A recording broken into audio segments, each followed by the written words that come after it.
Peter Christman, welcome to Ordinary Visionaries. And so my first question that I ask everyone is, how are you an ordinary visionary?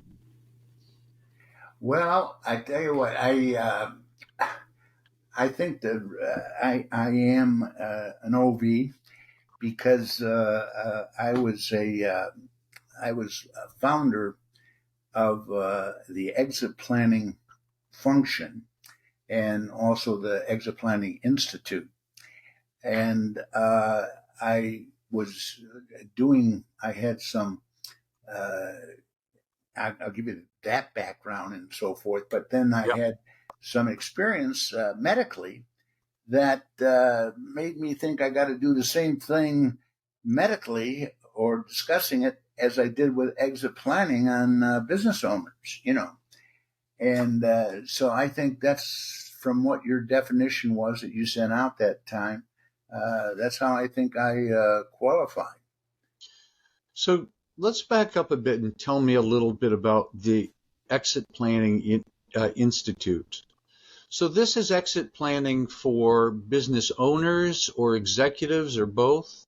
Yeah, let me give you some good background. Okay, Yeah. I was a very successful investment banker, selling companies that would sell between 5 million and 200 million, 250 million, Wow. and and I was in the business for I got into the business 78, and then in the late 1990s, I woke up one day and I said, I'm doing an excellent job of selling our clients' companies for the greatest value. But I said, I know there's some things that I'm not accomplishing, and I always like to be perfect in everything I accomplish in that role. And I said, I'm still not comfortable that they're missing out on three things. And I always call it the three legs of this. Now I call it the three legs of the stool. Because back then I said, I'm not helping that business owner maximize the value of the business. That's the first leg. And he's not doing anything about maximizing the value of the business. The only way I'm helping him is by running an auction with buyers and making sure we're getting the greatest value of what that enterprise is worth at that time. But it could be worth more if we focused and took half year, a year, or what have you, to maximize the value of the business. Yes. The second thing is I knew he wasn't doing everything to get planned personally from a state tax and financial point of view. And then the third thing is he or she didn't know what to do after they had that liquidity event because they didn't know what they were going to do after they had sold their business. So, it dawned on me So they had all that. several million dollars, What's that? but they had several million dollars perhaps in some Yeah, cases, and they weren't sure what they were going to do with the rest of their life. that's exactly it. And all the planning that was supposed to be taking place, was taking place after the liquidity event instead of before the liquidity event when you could get the greatest value. So Right. that's what I woke up to. And that's when I created exit planning for business owners. And I'm like the Colonel Sanders of the industry. Right. And it was based on the three legs of the stool, based on maximizing, doing all this before you go liquidate, maximizing the value of business, get planned personally with financial advisors and estate planning advisors and tax advisors all beforehand. And the third, figure out what in the hell you're going to do after you have the liquidity event because you got to bring your spouse on board. You got to do all of this beforehand, not after the fact. And so anyhow, Right. we got that, and then I started the Exit Planning Institute, where we trained and certified advisors in exit planning. And I sold that company in 2012, but I'm really glad to say that our certification program, we call it a CEPA, Certified Exit Planning Advisor.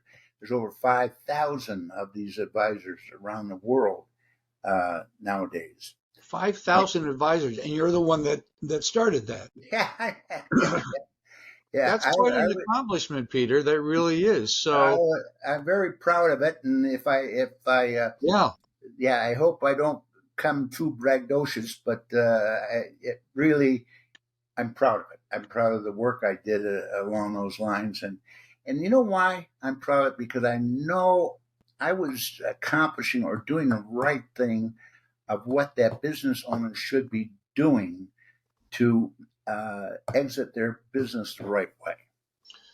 yeah. You know. So I can imagine that made quite a difference to a lot of people. I mean, that they're more confident. They know what they're going to do with their money. They know what they're going to do with their life, where they're going to travel, whatever. I'm sure it made a big difference. And they were able to, this process enabled them to control it. Yeah. That's the more important thing, because a lot of advisors back then didn't give a damn about the wishes of the owner. All they cared about was selling a company and getting a fee. And right. And there's more to life than that. And more. Here's what I found. What's that? I don't know. I just heard I did an too. electronic voice saying something. I don't know what it was. Yeah. Okay. But anyhow, let me take you a step further, and what probably why we're on today. Besides that, so anyhow, last April, I had 4 heart surgeries. Wow. Yeah, and which was not any fun. And I came to the realization that, and one fear I did have is that, I was even in hospice for 3 days, if you can imagine that, And I thought, what if I get to a point in my life where I don't have control of it? What happens, if I'm putting into a nursing home or something like that? And then I did further thinking, and I kind of equated my situation to the exit planning situation back in the late 1990s when I was trying to plan that for business owners, and equate that with what was happening to me in exit planning as a senior. And so I planned to write a book about it along the same lines as I did with business exit planning, right. Talking about exit planning from life, because the analogy or the situation is very similar. Back when I started the business exit planning, I can't remember all the statistics now, but very few business owners, less than 50%, 40%, were planned for their future. Because we had all these different silos of advisors, attorneys, accountants, and so forth, but none of them were talking to that owner. What are you going to do when you're ready to retire? What are you going to do, the rest of your life? And da-da-da-da. And what are you going to do with the business? There's so much at stake. Nobody was talking that way. So anyhow, I've always believed, Bob, and I'm sure you have the same feeling, that I believe strongly in a quality of life. That is, I don't care if I'm just turning 84 in April. Wow. But I don't care if I'm 84 or 104. I don't have a quality of life. Quite honestly, I don't want to be around. Tell me, how do you define quality of life? Quality of life is doing most of the things I want to do. I have control. I have control of what I'm doing. Okay. I can go out after we're done. I can go out and drive around. I can go play golf. Uh, I'm able to do these things that make me happy. I'm able to read. Uh, I had a friend that lost a retina, so he was blinded for a while, and that doesn't happen to me. I have quality. I can see, and that's what I'm talking about. Control of how you live is a is probably my best definition right now. Right. And does that make sense to you? Yeah. So have you already worked with some people individually or however you work with them on conversations about this for their exit planning for their life and having a quality of life? I have done it very casually. I have not done it, of course, intensively like I did on business exit planning. Okay, Yeah. and I, just some of the statistics. Less than 50% of us have a will. I think it was like 20% have a power of attorney. And all these statistics are very similar to what it was when I was planning, exit planning for business. We're not planning, Bob, to exit our life, let alone exit a business. Well, nobody wants to look at that or think about it. I And know. we live in denial of death.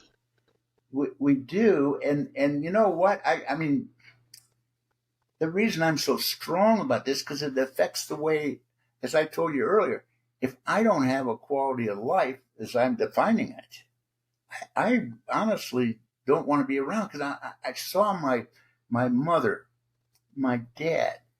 My mother was in a nursing home for 6 years, and Wow.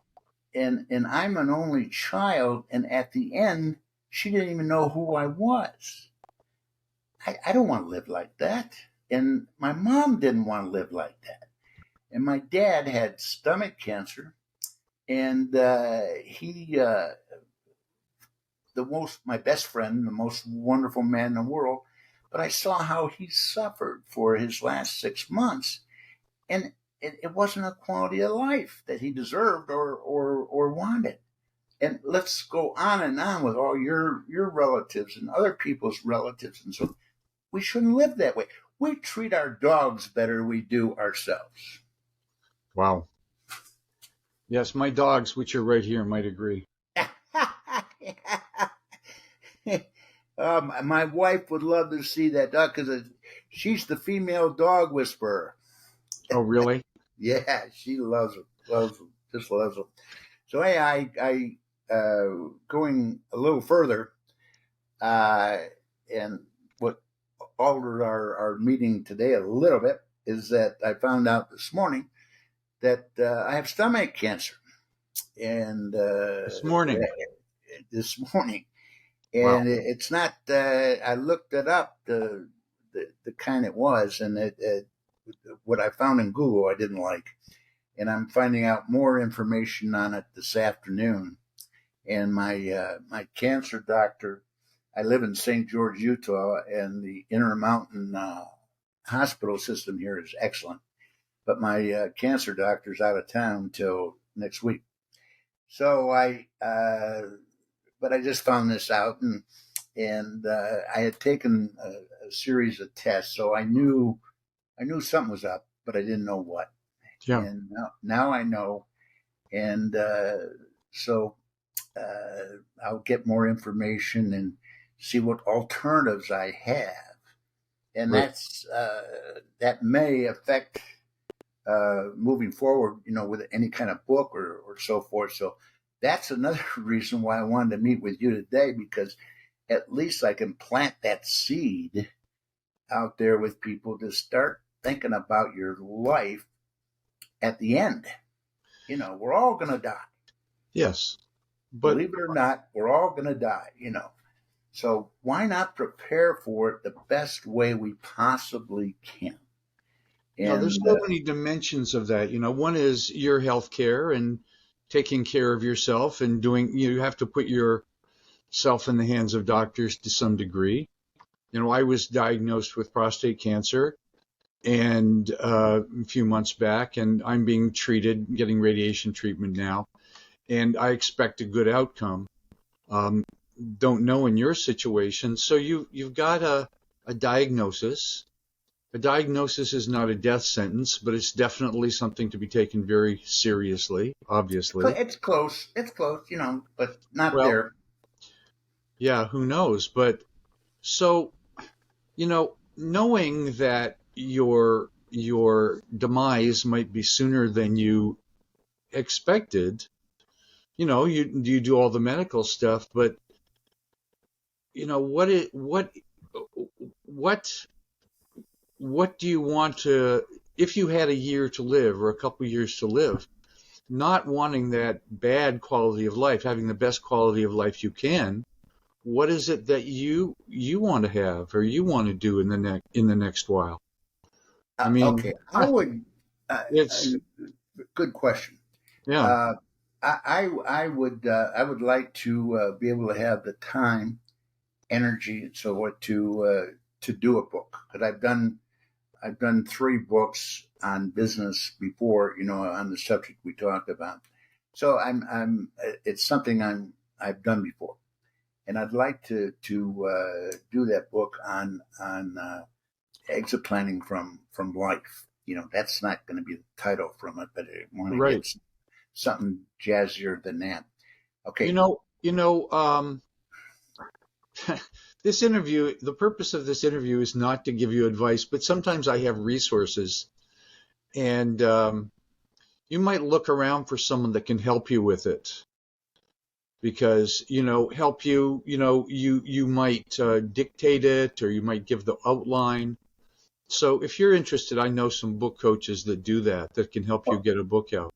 yeah, I'll tell you what I would really, really like too um, is to talk or meet with somebody that understands what I'm trying to accomplish, and maybe a co-author or somebody who might want to partner with me, and because if something does happen to me, I mean, then at least it's got some continuity, Yeah, it could be and completed. it's really it's an international issue.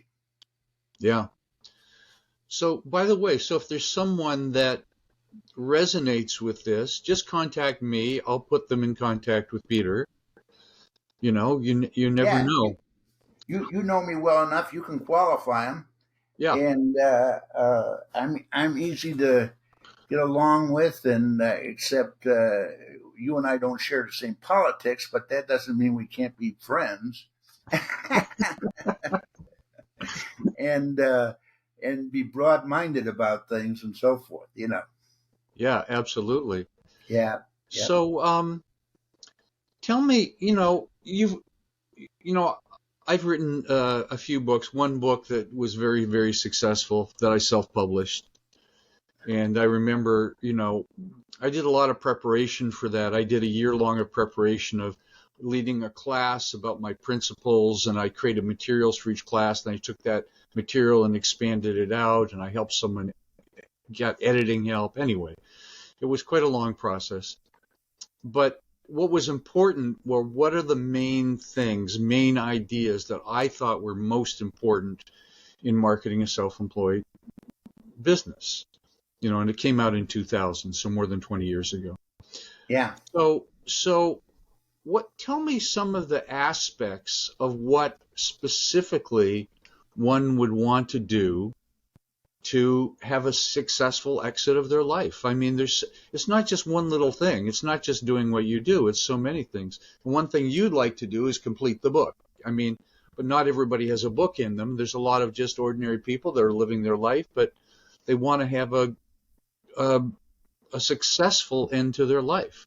What are some of those things? Yeah, what I would, and I haven't finalized yet, but what I would do in my previous work, I wrapped everything. I like to simplify things, so I think people understand things that are simple more than they do, complicated and so forth. But make Yeah. it simple as you can. Yeah. But I would create another 3 legs of the stool. And I haven't finalized this. I'm still massaging it, working it. But, one leg might be doing everything you can for your health. Yep. Okay. Another leg might be doing everything you can about getting organized personally from a state tax and financial point of view. And that third leg, I'm having, that's the leg I'm having problems with. But that third leg, the main thing, if you do those first two things, one of the things maybe the third leg should be is to make sure your everything is finalized so that when you do exit, the people that you've left behind or the people that have all the facts to follow up on. Your estate, and there's a lot of you're in the same boat. You've got a lot of IP. Yeah. That Exactly. if you went tomorrow, nobody could find it all. And I've got a lot of IP that I have not organized as well as you have. That's just an example of what I'm talking about. Yeah, you have those things so that things aren't a mess, and so my wife could access the website or designate someone that could take over the website or whatever, or whatever.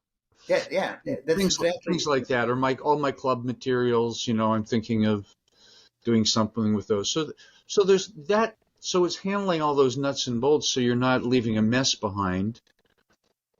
But See, one of the legs is doing it, doing all that stuff, organizing it, and then the last leg we're talking about is to leave a blueprint behind so that people can find it. yeah, That's what we all have.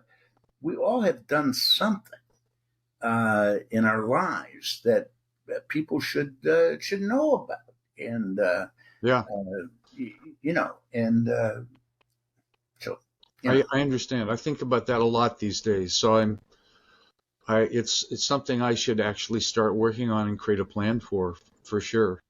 Oh yeah, because look at all the great things. I mean, one of the things that just knowing you for as long as I have it, your interest in jazz, and very similar to mine, but not mine's nowhere as extensive. Yes, what will become of my jazz collection?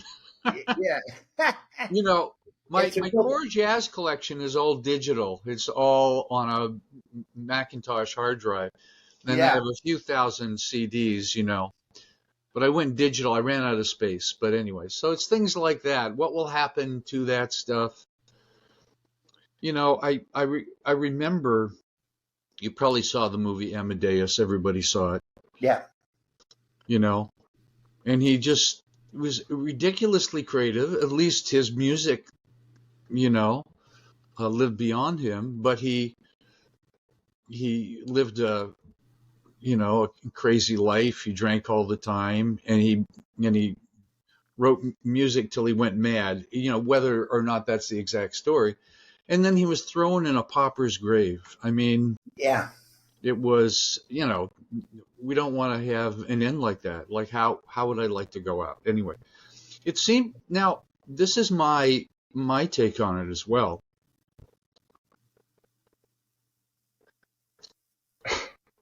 It is an emotional thing, is that I want to be right with all the people in my life, you know, no resentments, no anger, no uncommunicated things. Obviously harder because that's emotional, not logistical. Logistical things need to be done, and they can be a lot of work, obviously. that's all part of what we're talking about here. Yeah. Uh, Another example of what you're talking about is that as I told you, I was an only child, and I had fortunate to have the greatest mother and father I could ever have. Yeah. And my real dad died when I was 7, and Wow. my mother remarried 2 years later. She married her sister's brother's husband, so two sisters wound up marrying two brothers. But my dad had adopted me, and and this was when I was 7 years old, and I consider him to the end him as my real dad. But the one thing I did, Bob, every time I could, chance, so forth, I told them how much I loved them, how much, so that when they went, I would never, there's not a worse regret in the world is to have somebody leave you, die on you, and you haven't looked them in the eye and told them how you felt. And you haven't been honest with yourself, you haven't been honest with them. Yeah. And that regret I've had. And so I said I would never have it with them. And when they passed, I never had regret about that. Yeah, and great. That's just part of this whole process I'm describing. Do you have children? Yeah. Oh, yes. I have two. I've been very fortunate. I have two sons, one in Chicago, where I spent most of my time, and one in Denver, and two great men. And yes, yeah. Yeah. So I assume you'll be talking to them soon. Yeah. In fact, right now, you're everyone out there, you and everybody out there, they don't even know about the stomach cancer. So yeah. I'm waiting for results of today and possibly next week, so that I know more about what my alternatives are. And right. So I don't, because otherwise they're going to just be scared, you know what.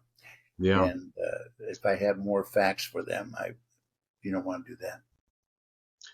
Have there been any other books sort of in this genre? It's hard to imagine there haven't been. No, preparing for your death. Yeah, there have been, but I'll tell you what, that's a very good question. I've been looking for them, but I can't. I to date, I haven't found one I could really put my finger on and say, "Hey, this is what it's about." Yeah, and I haven't found it yet. So if anybody out there or you find it, let me know, because I haven't found it, and I think that it's almost like talking about financial things. We don't talk about that kind of stuff, and I think death, exit plan, the stuff that people don't want to step up to the plate and address. Yeah, I've read somewhere sometime that one of the most emotional issues of our life is money. Money causes a lot of upset in a marriage. I've been married for 7 years, and definitely has been an issue. It's like, well, I want to spend money on this, or we don't have enough money, or what about all this kind of stuff is really one of the top things in our list that we struggle with. And it would be nice if when we end, that is not a big, terrible, awful problem. We've resolved that. I was lucky enough to have enough money to retire. I saved my money, a lot of it, when I was making the most money, and I was lucky, so that's nice. Yeah.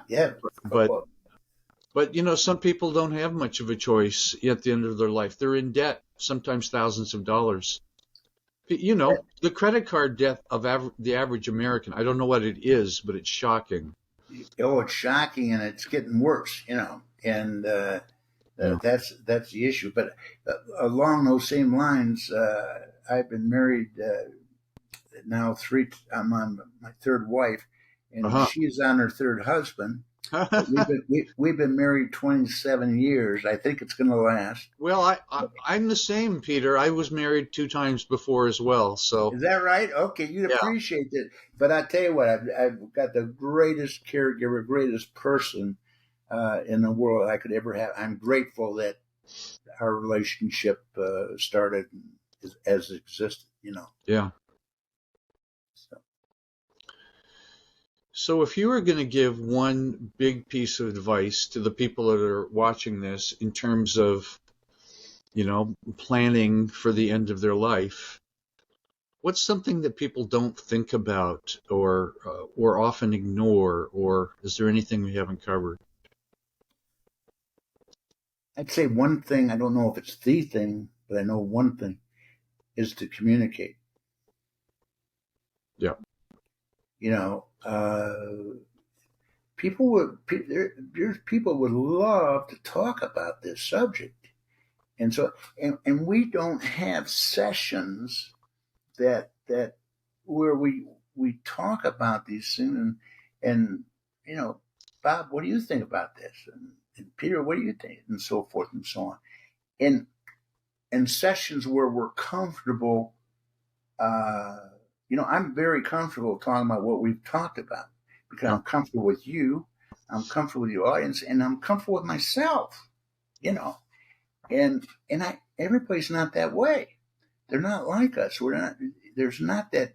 You got to get comfortable with yourself first, and then start bringing in other people or other into your life, because do it before you go, and it, once they start doing that, it's going to be so much fun. Oh, they'll say, hell, Bob, I didn't know you were that smart. Or, it's you know what I'm saying, I hope, don't you? Yeah, I do. Something happened in my life a few years ago. We got a couple dogs. And, I live on a mountaintop in a redwood forest with a river in my backyard, and I have this nice little office. And I would never go anywhere. I'd go on dates with my wife. I remember you writing about that. Yeah. But I didn't meet any people in Boulder Creek, hardly any. I went to the store here and stuff like that. But I started to walk my dogs every day in our neighborhood. And then I just meet people, and you meet other people with dogs. Dogs have no social barriers. They come up and sniff each other. And I started to talk to people and meet people, and, great things happen about that. I developed a really good friend who happens to be homeless. He lives in an RV, and I meet with him almost every day. We take the dogs for a round, then I go and spend time, and he needs support. He's older, he's not in great health, and it's been such a blessing to my life as opposed to just being isolated. I wasn't unhappy, Yeah. but I feel like I live in this community now. Where it's like I just had a house here, but I didn't live in the community, and now I'm part of the community. Now you're involved. Now I'm involved. Yeah, I went to the interview, one of the first interviews that I'm posting is one with the local guy who's running for supervisor for Santa Cruz County. And I'd met him and seen him and said, would you like to do an interview? And just talking to him about what was important to him in the community was very uplifting and inspiring. And then I went to a talk the other day, last week, with all the candidates together to hear what they had to say. And I'm not one to get really involved in politics, but, it's all about meeting people and have good connections with people. And it just happens naturally, but it can't happen if you're not out there. It can't happen if it's just theoretical, but you meet people, you bump into people, you have conversations, and that inspires you, or at least it makes you feel good about being someone in the community. And it's so simple, but people are not out there enough. They're on their damn devices all day long. And I'm someone that's on his devices a lot in the evening, YouTube and listening to music and all that kind of stuff. But, But it was your dogs that got you going. It's my dogs that got me going, yes. Yeah, exactly. Which is, you can learn a lot from dogs. You can. I know. I told you about my wife being the dog whisperer and the female. And so what you're talking about, we can relate to so much. We really do. Well, they have unconditional love and acceptance of you. That's right. Yep. Sometimes they're annoyed. I bring my dogs in here every morning and I give them a treat. And if I don't give it within about 30 seconds, he starts barking. Yeah. Oh, yeah. I want my treat. Yeah. it's tough on these interviews. They have them start barking at it. Well, I don't usually have them in the office in the interviews, but they, I give them the treat. Then they often just lie down, and I even forgot they were here when I was. What make dog is it? I can't tell. Well, this one is a Pouchon Poodle, and she's sort of fuzzy with curly hair. And Dylan, we call a super dog. He's a combination of so many dogs. We did a genetic test on him, but we've had 4 standards poodles, and they're just great dog. Yeah, look at that. Yeah. He just got a haircut a couple of days ago, so he's quite beautiful. Yeah, looks great. And he doesn't shed that much, does he? And these dogs don't shed. Non-shedding dogs are the way to go. Yeah, otherwise you have hair all over your house and everything, That's why we had standard poodles. Not only are they smart, but they don't shed, Right. Anyway, Peter, it's been a delight and an inspiration to interview you today. I feel privileged to be, to get to know what you've done and where you are. And thank you. I wish you the very best with whatever happens, that you live the rest of your life, however long that is, doing what you want, having a fulfilling experience.